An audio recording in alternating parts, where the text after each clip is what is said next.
তাই পাবেন ইনশাআল্লাহ। এই দোয়াটা হচ্ছে দোয়া কবুলের অস্ত্র। ঘুম থেকে ওঠার পর যদি এই দোয়াটা করে দোয়া করেন ইনশাআল্লাহ দোয়া কবুল হয়ে যাবে ইনশাআল্লাহ। ফজরের নামাজের মিনিমাম আধা ঘন্টা আগে আমাদেরকে ওঠার অভ্যাস করতে হবে। এই যে ঘুমটা ভাঙলো, ভাঙার সাথে সাথে কি করব?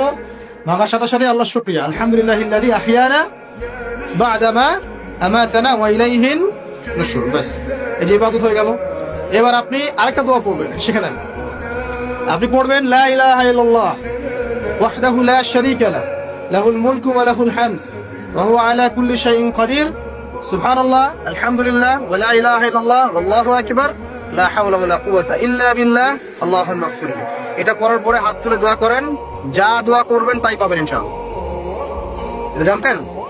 জানতেন না? তো এই দোয়াটা হচ্ছে দোয়া কবুলের অস্ত্র। ঘুম থেকে ওঠার পর যদি এই দোয়াটা করে দোয়া করেন ইনশাআল্লাহ দোয়া কবুল হয়ে যাবে ইনশাআল্লাহ। আমাদের জীবনে চাওয়া পাওয়ার কি অভাব আছে? প্রচুর চাওয়া পাওয়া। বৈধ চাওয়া পাওয়া গুলোকে পাওয়ার জন্য আল্লাহর সাথে সম্পর্ক করতে হয়, আর আল্লাহ পাকের সাথে সম্পর্কে কিছু ওসিলা মাধ্যম লাগে। এই দোয়াগুলো হলো মাধ্যম, আমলগুলো হচ্ছে মাধ্যম।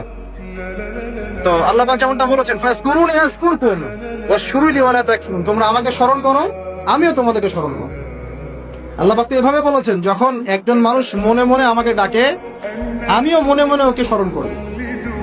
মনে করেন আপনি মনে মনে আল্লাহকে বলছেন, আল্লাহ আমি অসুস্থ, আমাকে শেফা দাও, বা আমার রিজিকের টেনশন আছে, আমার রিজিকের টেনশন দূর করে দাও, আল্লাহ আমাকে হেফাজত করো, আল্লাহ আমাকে দিনের জ্ঞান দাও, তোমার আনুগত্য করার তৌফিক দাও। যে মনে মনে আপনি আল্লাহকে ডাকছেন, নিঃসন্দেহে ওই মুহূর্তে আল্লাহ পাক আপনাকে স্মরণ করছেন। সাত আসমান ভেদ করে আরশের উপর থেকে আল্লাহ পাক আপনাকে স্মরণ করছেন।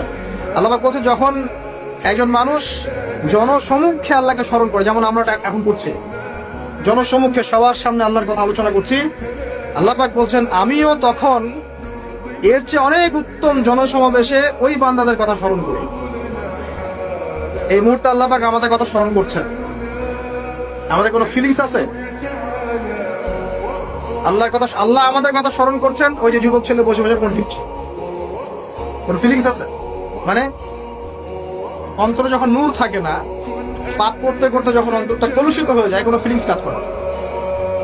খুন করবে, কোনো ফিলিংস নাই। সুদ খাচ্ছে, কোনো ফিলিংস নাই। জেনা করছে ডেইলি, কোনো ফিলিংস নাই। দেখবেন ঘুষ নিচ্ছে, দুর্নীতি করছে, মানুষের সম্পদ আত্মসাৎ করছে, যারা বলবেন ফিলিংসও নাই আমি একটা পাপ করছি। কখন এরকম হয় জানেন? যখন এক কথায়